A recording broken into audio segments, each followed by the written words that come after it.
श्रोते हो नमस्कार. आजच्या आपल्या व्यक्तिवेद या कार्यक्रमामध्ये आपल्या सर्वांचं मनपूर्वक स्वागत आणि वैशाली जाधवचा नमस्कार.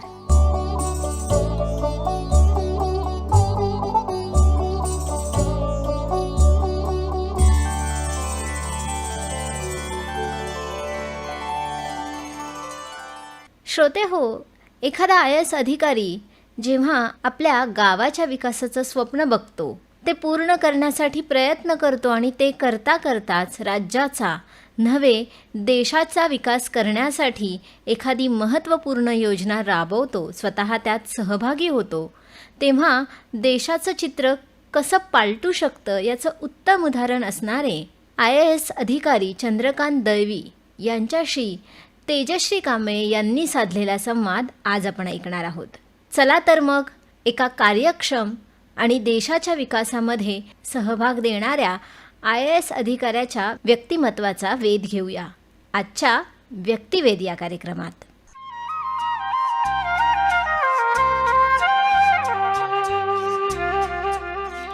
श्रोते हो नमस्कार. व्यक्तिवेद या सदरात आपल्या सर्वांचं स्वागत. आज आपल्या स्टुडिओमध्ये एक खास व्यक्ती आलेले आहेत. निवृत्त IAS अधिकारी चंद्रकांत दळवी सर.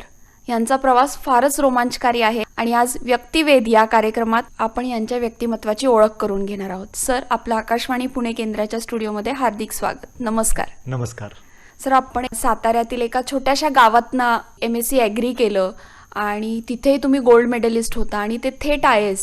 तर हा सगळाच प्रवास फार इंटरेस्टिंग आहे आणि तुमचा पूर्ण फोकस किंवा तुमचा जो पूर्ण कार्यकाल आहे तो असा ग्रामीण विकास आणि ग्राम विकास या संकल्पनेच्या अवतीभोवती ते कायम फिरत राहिलं.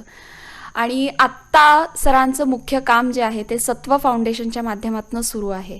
तर मला असं वाटतं सर, तुमची पर्सनॅलिटी इतकी इंटरेस्टिंग आहे की हे जे व्यक्तिमत्व आहे त्याचं मूळ गाव कसं होतं, तुमचं शिक्षण, शाळा आणि मग तुम्ही IAS पर्यंतचा प्रवास, मला वाटतं सुरुवातीला आपण याविषयी बोलूयात. अगदी आपण सांगितल्याप्रमाणे मी ग्रामीण महाराष्ट्रातून आलो आहे. साताऱ्यापासून 50 किलोमीटरवर हे पूर्वेच्या बाजूला निढळ गाव येतं.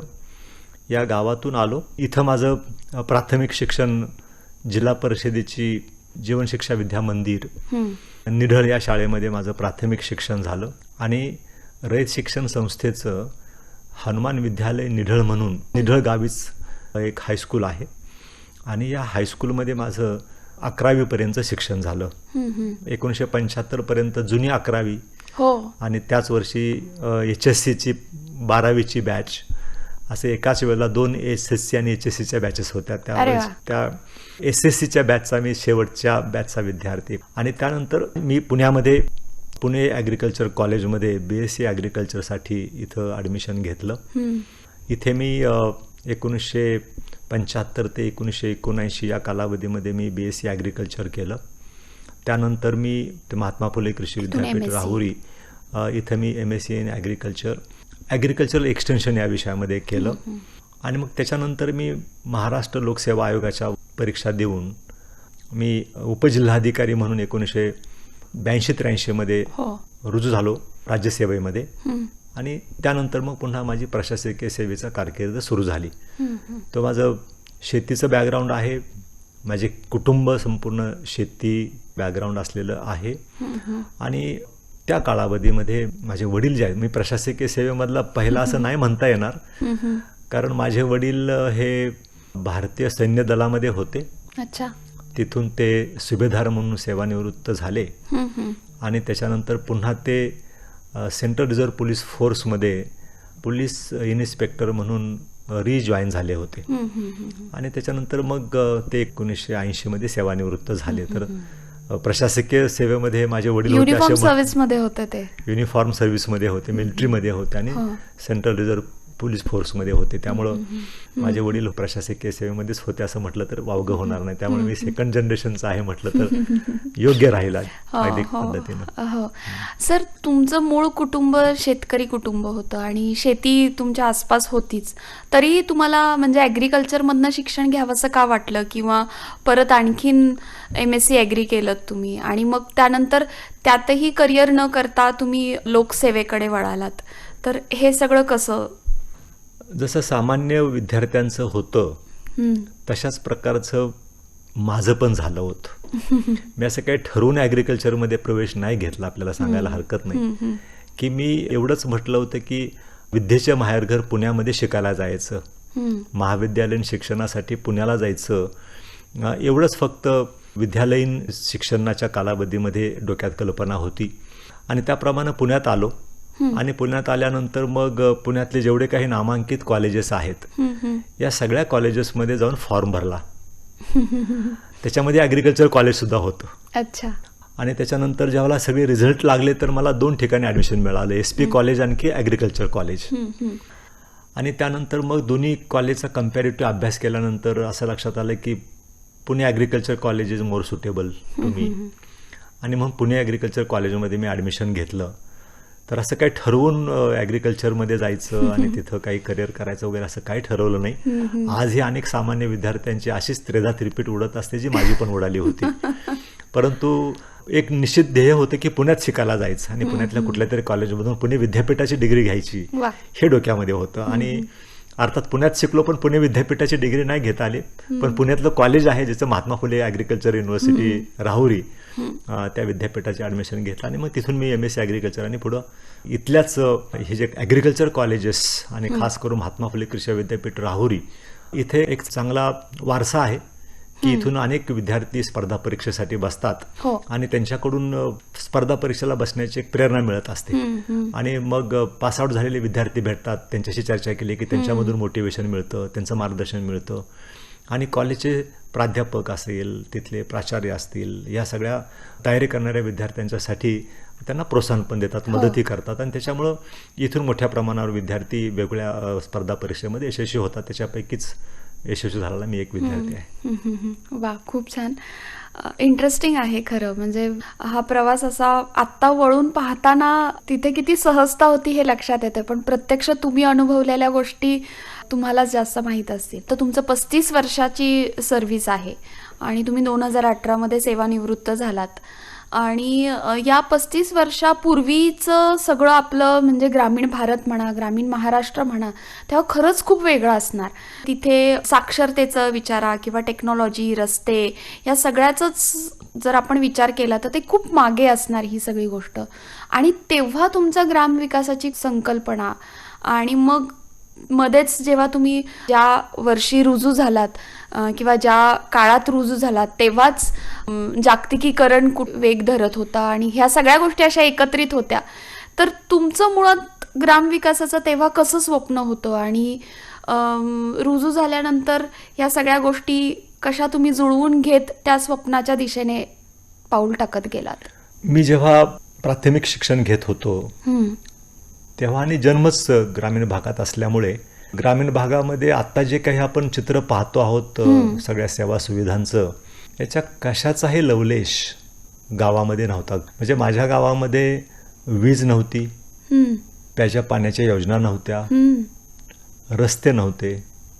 म्हणजे सुधारणा म्हणून काय असतं, एक जिल्हा परिषदेनं बांधलेली प्राथमिक शाळा आणि ग्रामपंचायतीचं एक छोटंसं कार्यालय, याच्या पलीकडं गावामध्ये काय होतं असं मला तरी आठवत नाही. मी 10वी-11वीला शिकत होतो तोपर्यंत अशीच अवस्था महाराष्ट्रामधल्या सगळ्या गावांची होती, बऱ्याच गावांमध्ये होती. त्यामुळं काय होतं म्हणण्यापेक्षा काहीच नव्हतं अशा प्रकारची परिस्थिती होती. आणि मग जेव्हा पुण्याला इथं मी शिक्षणासाठी आलो तेव्हापासूनच मग कम्पॅरिझन व्हायला लागलं की शहर आणि गाव, माझं निढळ गाव आणि पुणे शहर याच्यामधलं अंतर. मग त्याच्यानंतर मग राहुरीला गेलो, मग थोडंसं आणखी कळायला लागलं आणि असं वाटायला लागलं की आपलं गाव आणि आपण खूपच मागं आहोत. त्यावेळेला असं काही करायचं असं काही ठरवलेलं नव्हतं, पण मनामध्ये कुठंतरी ते रुजत गेलं होतं की आपल्या निढळ गावाची आणि ग्रामीण भागाची परिस्थिती खूपच वाईट आहे. आणि जेव्हा संधी मिळाली तेव्हा मग त्या गावाच्या विकासाच्या दृष्टीने विचार करायला लागलो. माझ्या सर्व सहकाऱ्यांना एकत्र केलं आणि मग पुढचा प्रवास झालेला आहे. त्यामुळं निढळ हे एक प्रातिनिधिक गाव आहे. 1947 स्वातंत्र्य मिळाल्यानंतर 1975 म्हणजे हार्डली 35 वर्ष झाली होती स्वातंत्र्य मिळून. देशामध्ये सर्वच बाबतीमध्ये आपण नव्यानं सुरुवात आपली होती आणि काही मूलभूत गोष्टी करायच्या होत्या देशाला. त्यामुळं ग्रामीण भागाच्याकडे विकासाकडे लक्ष द्यायलाही वेळ नव्हता आणि तेवढे फंड्स पण नव्हते. अशी परिस्थिती आता मी मागवळून बघताना जेव्हा मी अनालिसिस करतो मागच्या सगळ्या, त्याचं कळतं की ती परिस्थिती होती. आणि जेव्हा आम्ही बऱ्याच गोष्टीमध्ये स्वावलंबी व्हायला लागलो आणि मग हळूहळू सर्वच क्षेत्रामध्ये सरकारचा वावर व्हायला लागला, त्यांना थोडीशी मार्जिन मिळायला लागलं की वेगवेगळ्या योजना ग्रामीण विकासाच्या आणण्यासाठी आणि मग फंड्स. आणि त्याच्यामधून आता अशी परिस्थिती आहे की केंद्र सरकार असेल, राज्य सरकार असेल, जिल्हा परिषद असेल, त्या गावाची लोकल सेल्फ गव्हर्नमेंट आहे, ग्रामपंचायत आहे, नगरपालिका आहे. आता आपलं गाव सुधारलं पाहिजे आणि तिथं ज्या काही सर्व सेवा सुविधा आहेत त्या आपल्या गावात आल्या पाहिजेत असं प्रत्येकाला वाटतं. कारण टेक्नॉलॉजीमुळं, TV मुळं, सोशल मीडियामुळं आता जगात कुठं काय चाललंय आणि किती प्रगती होते हे प्रत्येकाला समजताय, दिसतोय, पाहतोय. तो प्रत्येकाला असं वाटतं की आता माझं गाव, मी जिथं राहतो तो परिसर पण तितका सुधारला पाहिजे. आणि ही जाणीव आणि जागृती चांगल्या पद्धतीनं सगळीकडे होते आहे. आता त्या जाणीव जागृतीला एक त्याला दिशा देण्याची गरज आहे आणि एक सायंटिफिक अप्रोच ठेवून सिस्टमॅटिक पद्धतीनं काम करण्याची आवश्यकता आहे. आणि त्या दृष्टीनं जो काही मला माझ्या गावाच्या विकासाचा गेल्या 35-40 वर्षाचा अनुभव, त्याच्यानंतर मग प्रशासनातला अनुभव, पॉलिसी मेकिंग किंवा धोरणं घेण्याचा अनुभव, ह्या सगळा जो काही अनुभव आलेला आहे तो एकत्रितपणे राज्याच्या गावांच्या विकासासाठी कारणी यावा या उद्देशानं सध्या मी सेवानिवृत्तीनंतर काम करतो. जेव्हा तुम्ही लोकसेवा आयोगातून तुमची निवड झाली आणि आता आपण उपजिल्हाधिकारी झालोत, तर उपजिल्हाधिकारी झाल्यानंतर आपल्या गावाच्या विकासाचं स्वप्न तुम्ही निश्चित पाहिलं असेल आणि त्याच्यासाठी निश्चित काहीतरी प्रयत्न केले असतील.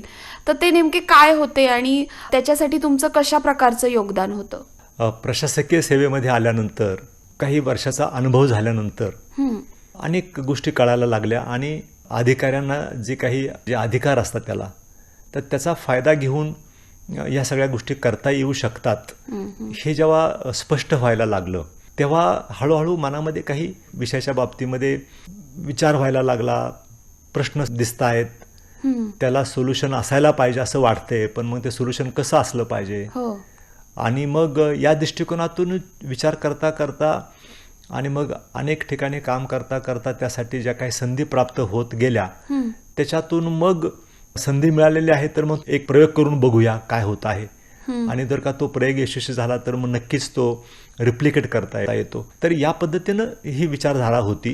ह्या सगळ्यामध्ये मुख्य बेस जो आहे असं माझ्या दृष्टिकोनातून की 1983 मी नोकरीत आल्यापासून च्या पहिल्या दिवसापासून मी माझ्या निढळ गावाच्या विकासासाठी कामाला सुरुवात केली. सो माझा प्रशासकीय सेवा जेवढ्या वर्षाची झालेली आहे तेवढेच वर्ष मी माझ्या निढळ गावामध्ये माझ्या गावातल्या लोकांच्या बरोबर मी काम करतो आहे. त्यामुळं मी सतत पहिल्या दिवसापासून ग्रामस्थ, गाव, जनता, लोक यांच्याशी अधिकाऱ्यांच्या खुर्चीच्या शिवाय पण मी संपर्कात होतो. कारण दर महिन्यामध्ये मी माझ्या गावी जात असे, माझ्या गावातल्या लोकांना एकत्र घेऊन सतत कुठलं ना कुठलं तरी गावाच्या विकासाचं कामाचा मी ध्यास घेत असे, सगळ्या लोकांना मी कामाला लावत असे. आणि त्याच्यामुळं मी सतत दर महिन्यातून किमान 2 दिवस आणि एक शनिवार आणि रविवार गावी असायचो अख्ख्या सर्व्हिसच्या पूर्ण कालावधीमध्ये. त्यामुळं मी नोकरीच्या सुरुवातीच्या कालावधीपासून जसे प्रमोशन्स, पदोन्नती होत गेल्या, वेगवेगळ्या पदावर गेलो आणि मग कार्यक्षेत्र वाढत गेलं, अनुभव वाढत गेला, अधिकार पण वाढत गेले. आणि मग त्याच्यातून गावामध्ये जे चित्र दिसतं आहे ते सततच समोर, जसं की मला कोणी भेटायला ऑफिसमध्ये आल्यानंतर त्याचा कागद पाहिला, त्याचा प्रश्न ऐकला की असं वाटायचं की माझ्या निढळ गावातलाच मनुष्य हा माझ्याकडं प्रश्न घेऊन आला आहे. कारण मी गावी जेव्हा जातो महिन्यातून 1 दिवस तेव्हा तिथे अशाच प्रकारचे लोक मला त्यांचे प्रश्न घेऊन भेटायला येतात. सो त्याच्यातून एक मनोभूमिका तयार झाली होती की प्रश्न लोकांचे सोडवले गेले पाहिजेत. आपण जर का पदावर आलेलो आहोत आणि एवढी सगळी सत्ता प्राप्त झालेली आहे तर तिचा उपयोग समाजासाठीच केला पाहिजे, हेच अभिप्रेत सगळ्यांनाच आहे. पण मग याचा पुरेपूर वापर करायचं ठरवलं. थोडक्यामध्ये प्रॅक्टिकल लोकांशी संपर्कात राहिल्यामुळं तिथले प्रश्न समजत असल्यामुळे संधी मिळेल तसं त्याच्यावर काम करत गेलो. त्याच्यापैकीच एक हागणदारी मुक्त गाव योजना ज्याचा आपण उल्लेख केला, मी त्याच्याबद्दल बोलेन. मी माझ्या गावामध्ये पहिल्यांदा काम करत असताना ते कसं सुरुवात झाली आणि कुठं पोचलो हे मी आधी सांगेन, कारण पुढचा सगळा प्रवास जो आहे प्रशासकीय प्रवास आणि गावाचा विकास हे दोन्ही एकत्रच हातात हात घालून गेला असल्यामुळे पहिल्यांदा त्याच्याबद्दल बोलतो हो. आणि मग म्हणजे आपल्याला मी जे काय पुढे बोलतोय ते समजायला सुद्धा सोपं जाईल. अगदीच. 1983 मध्ये मी गावातल्या हनुमान विद्यालय निढळ रयत शिक्षण संस्थेचं त्या शाळेमधून माझं शिक्षण झालं 11वी पर्यंतचं. तर ही जी रयत शिक्षण संस्थेने ही जी शाळा तिथं सुरू केली होती, विद्यालय सुरू केलं होतं, तर ते मी उपजिल्हाधिकारी म्हणून 1983 मध्ये रुजू झालो तरी ते देवळामध्ये शाळा भरत होती. अच्छा. आणि त्यामुळं गावामध्ये लोकांनी एकत्र यावं, वर्गणी काढावी, जमीन हायस्कूलच्या बांधणीसाठी द्यावी, ही प्रक्रिया नाही होऊ शकली. आणि म्हणून जेव्हा असं लक्षात आलं की आता एका हायस्कूलचा विद्यार्थी उपजिल्हाधिकारी झाला आहे आणि तरी ती शाळा अजूनही देवळातच भरते आहे. ते देवळात भरत नव्हते तर केवळ तिथं सुविधा नसल्यामुळं मग गावातलेच लोक आपल्या मुलांना गावातल्या हायस्कूलवर ठेवण्याच्या ऐवजी पुसेगाव, दहिवडी, वडूज, खटाव इथं जी कॉलेजेस आहेत तिथं पाठवायला लागले. मग तिथंच कॉलेजला घालायचं तर मग हायस्कूलला पण तिथंच का घालू नये अशी धारणा व्हायला लागली. आणि म्हणून हळूहळू या हनुमान विद्यालय निढळचा हायस्कूलचा जो अटेंडन्स आहे तो कमी कमी होत गेला, स्ट्रेंथ कमी कमी होत गेली आणि त्याच्यामुळे 11वीचा वर्ग बंद झाला, 10वीचा वर्ग बंद झाला. आणि जर का याच्यामध्ये आम्ही गावकऱ्यांनी लक्ष घातलं नसतं तर कदाचित 8वी पण बंद झाली असते आणि मग हायस्कूलच बंद झाला असता. अशा स्टेजमध्ये आलं होतं ज्यावेळेला मी उपजिल्हाधिकारी झालो. सो मला पर्यायच नव्हता की आता ह्या गावाच्या विकासामध्ये आणि खास करून हायस्कूलच्या विकासासाठी लक्ष घालण्याशिवाय पर्याय नव्हता. आणि मग त्या अपरिहार्यतेतून पहिल्या दिवसापासूनच कामाला लागलो. गावातल्या सगळ्या लोकांना एकत्र केलं, मार्गदर्शन केलं, आपण एकत्रपणे काम करूया आणि हायस्कूल वाचवायचं पहिल्यांदा काम करूया. तिथं बिल्डिंग बांधायची आणि नंतर ती खूप आदर्श हायस्कूल बनवायचं तो मुद्दाच नव्हता, ते नंतर झालं. पण पहिल्यांदा हायस्कूल वाचवूया आणि त्यासाठी आम्ही काम केलं की निढळ गावामधून नोकरी व्यवसाय करण्यासाठी जेवढे लोक परगावी गेलेले आहेत त्या सगळ्यांचा गावामध्ये हाऊस टॉप सर्व्हे केला. अच्छा. आणि मग माझी विद्यार्थी सगळ्यांना एकत्र करायची ही पहिल्यांदा मूळ कल्पना होती. पण माझे विद्यार्थी फक्त नसून गावामधून सुद्धा बाहेरगावी चरितार्थासाठी गेलेले, नोकरीसाठी गेलेले, व्यवसायासाठी गेलेले अनेक लोक असल्याचं दिसून आलं हाऊस टॉप सर्व्हेमध्ये. तर गावाचा साधारणपणे त्या काळामध्ये 650 उंबरा होता, म्हणजे घरं होती आणि 750 लोक नोकरी व्यवसाय करण्यासाठी परगावी म्हणजे पुणे, मुंबई, गुजरात, दिल्लीपर्यंत गेलेले होते. त्या सगळ्या लोकांना एकत्र करून निढळ नोकरवर्ग आणि व्यावसायिकांची संघटना मी तयार केली 1983-84 मध्ये. आणि त्या सगळ्या लोकांना विनंती केली की आपण सर्वजण आपल्या गावाच्या विकासामध्ये लक्ष घालूया, म्हणजे पहिल्यांदा हायस्कूलच्या विकासासाठी लक्ष घालूया. आणि मग त्याच्यातून कल्पना पुढं आली की गावामध्ये हायस्कूलची इमारत बांधली पाहिजे. मग गावातल्या जमिनीचा प्रश्न होता. मग गावातल्या लोकांना आव्हान केलं, गावातल्या निर्मळ समाजाने 10 एकर एक चांगली जागा, मोक्याची जागा या हायस्कूलसाठी देणगी म्हणून दिली. आणि त्याच्यानंतर मग आम्ही असं ठरवलं की प्रत्येक घरातून दरवर्षी 50 रुपये लोकवर्गणी जमा करायची, प्रत्येक नोकरदारानं दरवर्षी 100 रुपये जमा करायचे. 1983 मध्ये 100 म्हटलं तर आज ते 5 ते 6 हजार रुपये त्याची किंमत होते. त्यामुळे त्या कालावधी आम्ही एवढे वर्गणी जमा करायला सुरुवात केली आणि असे आम्ही 10 वर्ष हे काम सुरू ठेवलं.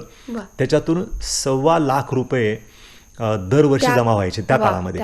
म्हणजे 750 लोकांच्याकडून 100 रुपये घेतले तर 75,000 रुपये आणि 650 लोकांच्याकडून 50 रुपये घेतले तर ते एक जवळपास 30,000 रुपये जमा व्हायचे.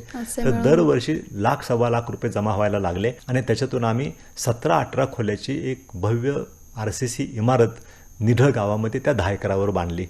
आणि त्याच्यानंतर मग देवळातलं हायस्कूल जे आहे ते आम्ही नवीन विद्यालयामध्ये घेऊन गेलो. 10 एकरामध्ये प्रचंड मोठ्या प्रमाणावर झाडी लावली, सर्व सुविधा आणल्या आणि आज रयत शिक्षण संस्थेचंच नव्हे तर महाराष्ट्रामधलं एक आदर्श विद्यालय म्हणून या विद्यालयाकडे पाहिलं जातं. यावर्षी 90% जास्त मार्क पडलेले जवळपास 20 विद्यार्थी निढळ हायस्कूलमधून पासआउट झालेले आहेत. सो गेल्या 1983 पासून ते आत्तापर्यंत जवळपास 35-38 वर्षामध्ये गावामधून आजचा आम्ही लेटेस्ट एक सोशिओ इकॉनॉमिक सर्व्हे गावाचा केला, त्याच्यामध्ये 482 ग्रॅज्युएट्स गावामधून बाहेर पडलेले आहेत. खूपच छान. 72 गावामधून पोस्ट ग्रॅज्युएट पास आउट झालेले आहेत आणि आज गावामध्ये 5 पोस्ट डॉक्टरेट केलेले लोक आहेत. खूपच छान. तर या पद्धतीने आम्ही गावाच्या विकासामध्ये काम करत गेलो. मग विद्यालयाच्या विकासाच्या बाबतीमध्ये आमच्या लक्षात आलं की आम्ही जर एकत्र झालो तर आम्ही खूप मोठं काम करू शकतो आणि मग हीच ताकद एकत्र करून गावाच्या सर्वांगीण विकासाला आम्ही कामाला सुरुवात केली आणि मग 1993 पासूनचा हा पुढचा प्रवास आहे. तर या सगळ्या अनुभवाच्या आधारावर मग प्रशासनामध्ये पण काम आणि गावामध्ये काम आणि दोन्हीकडे पण चांगल्या चांगल्या योजना पुढे येऊ लागल्या. वा सर, आपली मुळातच काम करण्याची पद्धत किंवा आपली ओळख जी पूर्ण महाराष्ट्राला आहे ती अशी आहे की तुम्ही एका प्रश्नावरती विचार केला आणि त्यावर काही उपाययोजना काढायचा प्रयत्न केला तर त्याचं थेट रूपांतर एका योजनेत झालंय. म्हणजे संत गाडगेबाबा ग्राम स्वच्छता अभियान म्हणा, तर त्याची कुठंतरी ग्राम स्वच्छतेची संकल्पनाच तुमच्या कामातनं सुरू झाली. त्याहीपेक्षा पुढचं म्हणजे हागणदारी मुक्त गाव, त्याचं रूपांतर एका अभियानात झालं, योजनेत झालं आणि ती योजना केंद्र सरकारपर्यंत पोचली आणि पूर्ण भारताला हागणदारी मुक्त गाव या योजनेत सहभागी व्हावं लागलं. तर हा जो प्रवास आहे किंवा तुमची काम करण्याची पद्धत आहे ती कशी होती ते मला जाणून घ्यायला आवडेल. माझं मुंबईमध्ये मंत्रालयामध्ये ज्याला पोस्टिंग झालं, deputy secretary revenue and forest department. अच्छा, त्याच ते पूर्णच वेगळं म्हणजे. हां, त्या कालावधीमध्ये महाराष्ट्राची विधानसभेची निवडणूक झाली आणि त्या निवडणुकीमधून कैलासवासी R.R. पाटील त्या निवडणुकीनंतर मंत्री महोदय म्हणून त्यांनी शपथविधी झाला त्यांचा आणि ते महाराष्ट्राचे ग्रामीण विकास, पाणी पुरवठा व स्वच्छता मंत्री म्हणून त्यांच्याकडे जबाबदारी प्राप्त झाली. त्यांच्या आग्रहाखातर मी त्यांच्याबरोबर खाजगी सचिव म्हणून काम करू लागलो. आम्हीच्या विचारचक्रामध्ये या ग्रामीण विकास विभागामधून काहीतरी राज्यासाठी योजना आणली पाहिजे आपण, की जेणेकरून महाराष्ट्रातली ग्रामीण भागातली सगळी जनता जी आहे ती जागृत होईल आणि आपल्या गावाच्या विकासामध्ये ती ओढली जाईल. या मुख्य उद्देशाने आम्ही त्याच्यावर काम करू लागलो. त्याच कालावधीमध्ये सुधीर ठाकरे म्हणून ते नंतर महाराष्ट्र लोकसेवा आयोगाचे अध्यक्ष म्हणून सेवानिवृत्त झाले. ते त्यावेळा तिथे उपसचिव होते आणि त्यांचाही अशाच प्रकारचा ग्रामीण भागातला अनुभव होता. त्यामुळं आम्ही तिघांनी विचार करून एक योजना महाराष्ट्रासाठी तयार केली, जी महाराष्ट्रामधल्या ग्रामीण भागामध्ये स्वच्छतेचा प्रचार आणि प्रसिद्धी करेल. आणि त्यासाठी म्हणून संत गाडगेबाबा ग्राम स्वच्छता अभियान ही योजना कैलासवासी R.R. पाटील साहेबांच्या नेतृत्वाखाली राज्यभरामध्ये सुरू झाली. एक त्याच्यातली मूळ कल्पना अशी होती की सगळ्याच गावामध्ये काम करायचं असं, सगळ्याच गावामध्ये एकाच वेळेला इतके पैसे तरी कुठून येतील. त्यामुळे अशी योजना की जी लोकसहभागामधून राबवली जाईल आणि स्थानिक जे काही रिसोर्सेस आहेत त्याचा वापर करून ते योजना राबवता येऊ शकेल आणि त्याला स्पर्धेचं स्वरूप असावं. मी माझ्या गावाचा आणि गाव माझा ही त्याच्यामध्ये संकल्पना असावी, अशा एक भावनात्मक धागा पकडून ही योजना आम्ही तयार केली होती. आणि तिला समर्पक असं नाव कैलासवासी R.R. पाटील साहेब आणि कैलासवासी विलासरावजी देशमुख तत्कालीन मुख्यमंत्री यांनी मिळून संत गाडगेबाबा ग्राम स्वच्छता अभियान असं नाव दिलं होतं. ही योजना खूप पॉप्युलर झाली. महाराष्ट्रामध्ये गावागावामध्ये ही योजना राबवायला सुरुवात झाली आणि त्याच्यातून मग प्रचंड मोठं स्वच्छतेचं काम गावागावामध्ये व्हायला लागलं. त्याच्यामध्ये खास 5-6 महत्त्वाच्या बाबी ज्या होत्या तर घनकचऱ्याची विल्हेवाट, त्याच्यानंतर पुन्हा सांडपाण्याचे व्यवस्थापन, उघड्यावरची हागणदारी बंद करणं, त्याच्यानंतर मग घरांची स्वच्छता, घराच्या परिसराची स्वच्छता, सार्वजनिक जागांची स्वच्छता, असे महत्त्वाचे विषय त्याच्यामध्ये होते. आणि त्याच्यामध्ये ज्या गावांचं उत्कृष्ट काम होईल तालुक्यामध्ये त्यांना तालुक्यामध्ये 1 नंबरचं बक्षीस, जिल्ह्यामध्ये 1 नंबरचं बक्षीस आणि राज्यामधलं सर्वोत्कृष्ट गाव त्याला 25 लाखाचं बक्षीस, अशा प्रकारची योजना केली. आणि त्याच्यामधून महाराष्ट्रभरामध्ये खूप मोठ्या प्रमाणावर पहिल्यांदाच स्वातंत्र्योत्तर कालावधीमध्ये ग्रामीण भागामध्ये प्रचंड मोठ्या प्रमाणावर गावागावामध्ये जागृती करणारी ही योजना म्हणून नावारूपाला आली. स्वच्छतेचं प्रचंड काम या योजनेच्या कालावधीमध्ये झालं. 2000 साली सर्व गावामध्ये ग्रामपंचायतीच्या वतीने ग्रामसभा घेण्यात आल्या आणि ग्रामसभेमध्ये ठराव करण्यात आला होते की संत गाडगेबाबा ग्राम स्वच्छता अभियानामध्ये माझं गाव भाग घेईल. महाराष्ट्रामधले जवळपास 99% गावांनी याच्यामध्ये ग्रामसभा घेऊन सहभाग दर्शवला आणि त्याच्यामधून ज्या गावांनी सातत्यानं पुढं काम करू शकली ती गावं पुरस्कार प्राप्त ठरली आणि जी गावं सातत्यानं काम करू शकले नाहीत ते मागं राहिले. पण ही योजना सातत्यानं परमनंट स्वरूपाची असल्यामुळं दरवर्षी ही योजना जी गावं पुरस्कार घेऊन बाहेर पडलेले आहेत ती गावांच्या शिवाय बाकीच्या सगळ्या गावांना त्याच्यामध्ये भाग घ्यायची, पुन्हा पुन्हा संधी मिळायची. आणि त्यामुळे मग महाराष्ट्रामध्ये स्वच्छतेचं एक प्रचंड मोठं काम झालं. युनायटेड नेशन्स ऑफ ऑर्गनायझेशननी, युनोनं जगामधली सर्वात स्वच्छतेची मोठी चळवळ अशा प्रकारचं तिला प्रमाणपत्र त्या कालावधीमध्ये दिलं होतं, आपल्या राज्याला मिळालं होतं. तर ही संत गाडगेबाबा ग्राम स्वच्छता अभियान जेव्हा माझं प्रमोशन झालं IAS मध्ये आणि मी अहमदनगर जिल्हा परिषदेमध्ये मुख्य CEO कार्यकारी झाले. अधिकारी म्हणून जॉईन झालो 2002 साली. आणि मग तिथे जॉईन झाल्यानंतर मी संत गाडगेबाबा ग्रामस्वच्छता अभियानाची आखणी करण्यामध्ये मी होतो, संकल्पनेमध्ये होतो. तीच योजना मी माझ्या निढळ गावामध्ये पण खूप हिरिरीनं राबवली पहिल्याच वर्षी. आणि मी स्वतः मंत्रालयात पण काम करायचो, गावामधून पण त्याच्यापूर्वीपासून काम करतच होतो. आणि त्यामुळे माझ्या गावाची एकी होती. आणि वर्षभर इतकं सुंदर काम केलं की राज्याच्या पहिल्या वर्षाच्या पहिला पुरस्कार माझ्या निढळ गावाला 25 लाखाचा मिळाला. आणि त्याच्यामुळं गावागावाला भेटी दिल्या, लोकांशी चर्चा केल्या आणि असं लक्षात आलं की पहिल्या 2 वर्षामध्ये जी गावं राज्यामध्ये म्हणजे जिल्ह्यामध्ये पहिल्या पहिली किंवा आली. दुसऱ्या क्रमांकावर आली होती, अशी जी गावं 40 गावं होती, त्या गावामध्ये जेव्हा व्हिजिट केल्या तेव्हा असं लक्षात आलं की ह्या गावामधल्या लोकांनी उघड्यावरची संडासला जाण्याचं काही थांबलेलं नाही. आणि मी जेव्हा माझ्या गावाशी पुन्हा तुलना केली, निढळमध्ये जाऊन पाहिलं तर गावाला पहिला पुरस्कार मिळाला आहे, मात्र माझ्याही गावातली माणसं उघड्यावर संडासला जात आहेत.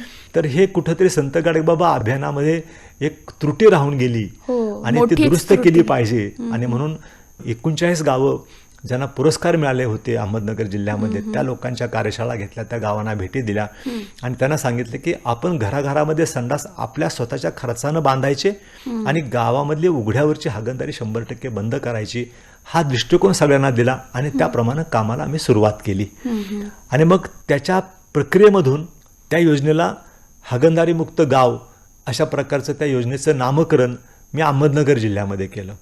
आणि 40 गावापैकी वडगाव आमली तालुका पारनेर हे गाव अहमदनगर जिल्ह्यामधलं पहिलं हागणदारी मुक्त गाव ठरलं.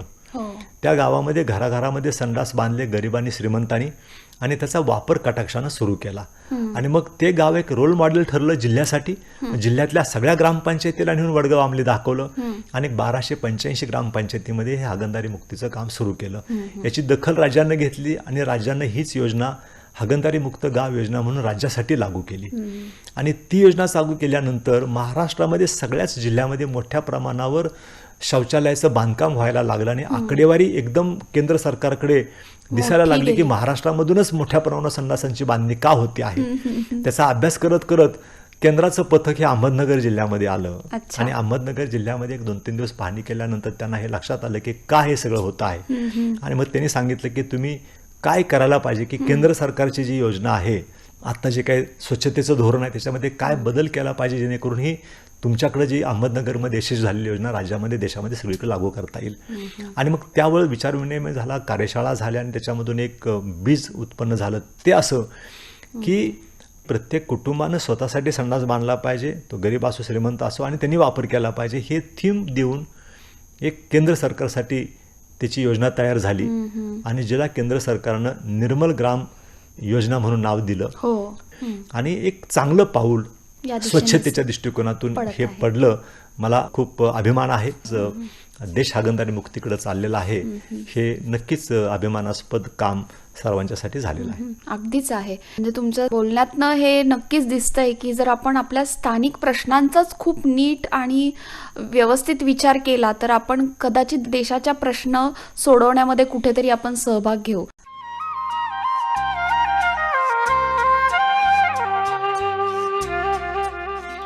श्रोते हो, IAS अधिकारी चंद्रकांत दळवी यांच्याशी तेजश्री कांबळे यांनी साधलेल्या संवादाचा भाग पहिला आत्ता आपण ऐकत होता. वेळेअभावी आजचा भाग आपण इथेच थांबवतोय, पण याच मुलाखतीचा दुसरा भाग आपण ऐकणार आहात पुढच्या भागात.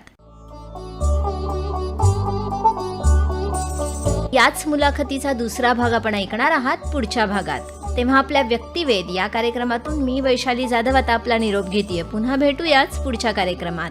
आजच्या कार्यक्रमासाठी निर्मिती सहाय्य दिलं होतं वैशाली जाधव यांनी आणि सादरकर्त्या तेजश्री कांबळे. धन्यवाद.